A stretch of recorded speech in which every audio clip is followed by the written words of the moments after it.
On November 24th, 1971, a man in a dark suit hijacked Northwest Orient Airlines Flight 305. He demanded and received a $200,000 ransom. At 8:13 p.m., somewhere between Seattle and Reno, he jumped from the back of the plane into a raging thunderstorm and vanished without a trace. For 9 years, the case went cold.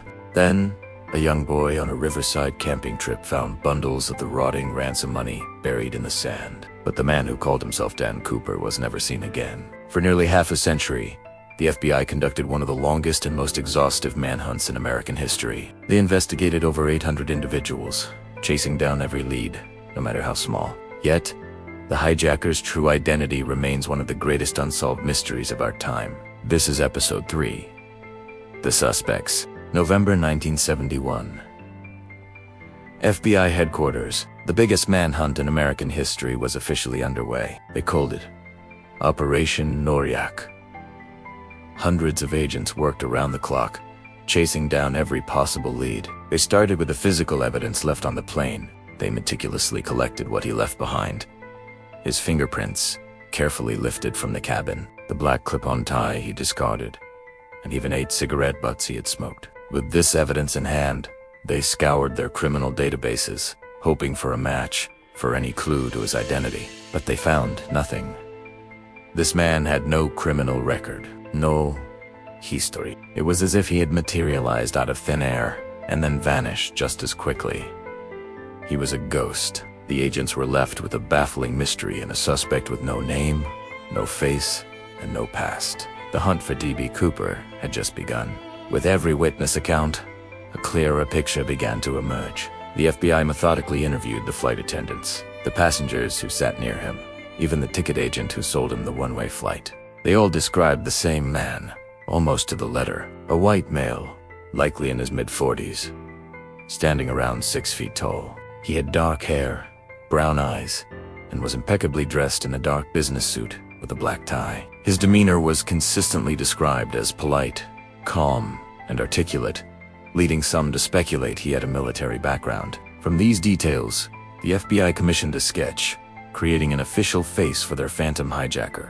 The problem was, this face, this description, could have belonged to thousands of ordinary men across America. The man in the sketch was an everyman, and the search for him was about to become a needle in a nationwide haystack. After D.B. Cooper vanished into the night, the case didn't go cold. In fact, it exploded. The FBI was flooded with thousands upon thousands of tips from every corner of the country. Think about it. Wives suddenly suspicious of their own husbands, people calling in about co-workers who acted strangely, or neighbors who just disappeared right after Thanksgiving. The sheer volume was staggering. Federal agents were dispatched to follow every single lead, no matter how small or how bizarre it seemed. They knocked on doors, interviewed countless individuals, and chased down every possibility. But one by one, each tip led to a dead end. Every promising lead fizzled out. The investigation, despite the massive public response, was hitting a wall, and the frustration was mounting. The mystery of D.B. Cooper was only getting deeper. Stay tuned as we dig into what happened next. It was April 1972, just 5 months after D.B. Cooper's famous jump, when history seemed to repeat itself. A man hijacked United Airlines Flight 855. His demands were eerily familiar. Money and 4 parachutes. Just like Cooper, he took the cash and leaped from the back of the plane into the night sky. But this time things were different. The FBI wasn't caught off guard. They had learned from the Cooper case and were ready for a copycat. Within a mere 2 days, they had their man. His name was Richard Floyd McCoy Jr. The authorities swarmed in, and McCoy was arrested. As his mugshot flashed across the news, many people wondered, could this young man with short, dark hair, this supposed copycat, actually be the original D.B. Cooper himself? The similarities were just too striking to ignore.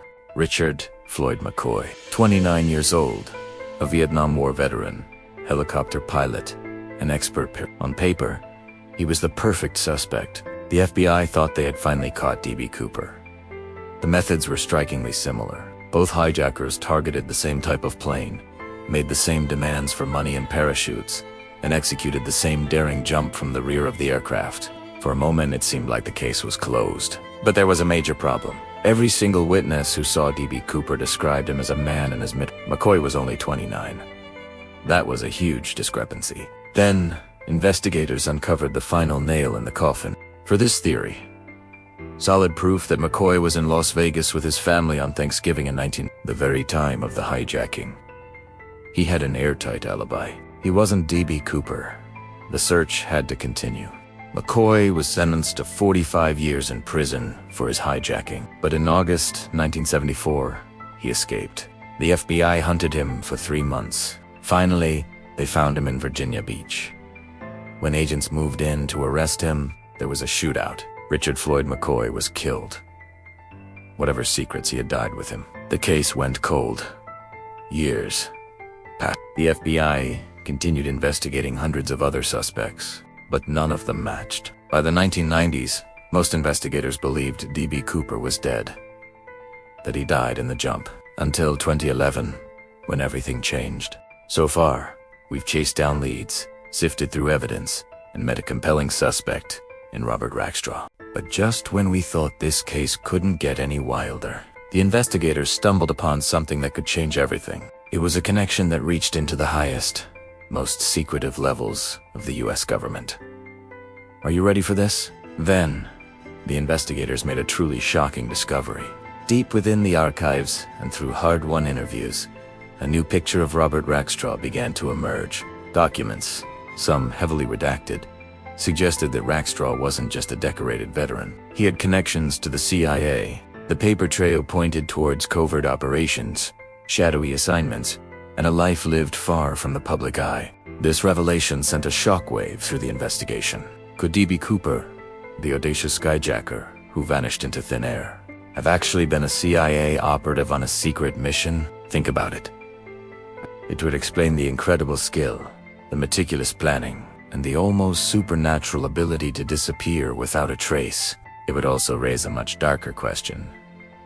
Did the government know who D.B. Cooper was all along? Were they actively protecting him, hiding his identity to prevent a massive scandal or protect national security secrets? The puzzle pieces were starting to form a picture that was far more complex than just a simple hijacking. Fueled by this explosive new theory, the investigators went straight to the source. They demanded answers from the government, from the agency itself.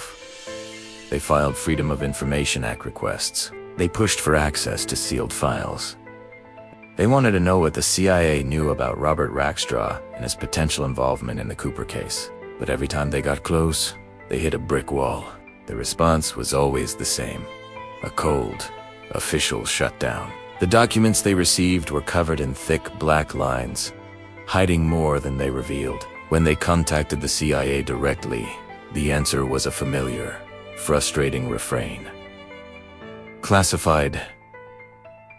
National security, no comment. The doors were locked, the files were sealed, and the truth remained buried under layers of bureaucracy. The more the government stonewalled, the more it seemed like they had something to hide, fanning the flames of a massive cover-up conspiracy. The question was no longer just who was D.B. Cooper, but what is the government not telling us? What do you guys think? Is the CIA connection the key to unlocking this whole mystery? Let me know in the comments below. Years of painstaking work, chasing down every lead, all led to a single room in 2016. The investigators finally came face to face with the man they believed was D.B. Cooper, Robert Rackstraw. By then, he was 71 years old. His face, a roadmap of a long, mysterious life. They laid it all out for him. Decades of evidence, meticulously collected and preserved. They walked him through the timeline of the hijacking, showing how his own movements mysteriously aligned. They presented the letters, pointing out the linguistic quirks that matched his own writing style. They brought up his military background, his expertise in parachuting, his alleged connections to the CIA and Black Ops. It was a mountain of circumstantial evidence, each piece a thread in a complex tapestry they had spent years weaving. Rackstraw just sat there, listening intently as they built their case against him. He didn't flinch. He didn't argue. When they finished, a long, heavy silence filled the room. And then, he did something that chilled them to the bone. A slow, knowing smile spread across his face. It wasn't a friendly smile. It was a smirk, a look that said, "You've got your story, but you can't prove a thing." He never confessed. But just as importantly, he never denied it either. He just let that enigmatic smile hang in the air, a final, infuriating puzzle piece. 3 years later, in July of 2019, Robert Rackstraw died, taking any definitive answers with him to the grave. The investigators were left with a profound sense of frustration. Was he the daredevil who jumped from a 727 with a bag of cash? Or was he just a master manipulator who enjoyed playing games with the FBI?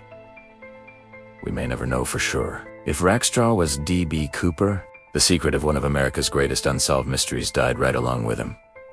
What do you think? Did they have the right guy? Let me know in the comments below. But Robert Rackstraw wasn't the only suspect.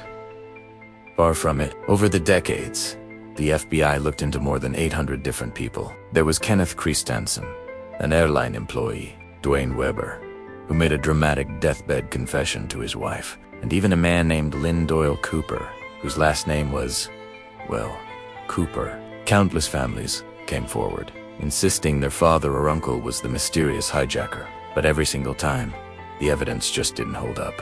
The DNA was wrong. The fingerprints didn't match. Every one of them was eventually ruled out.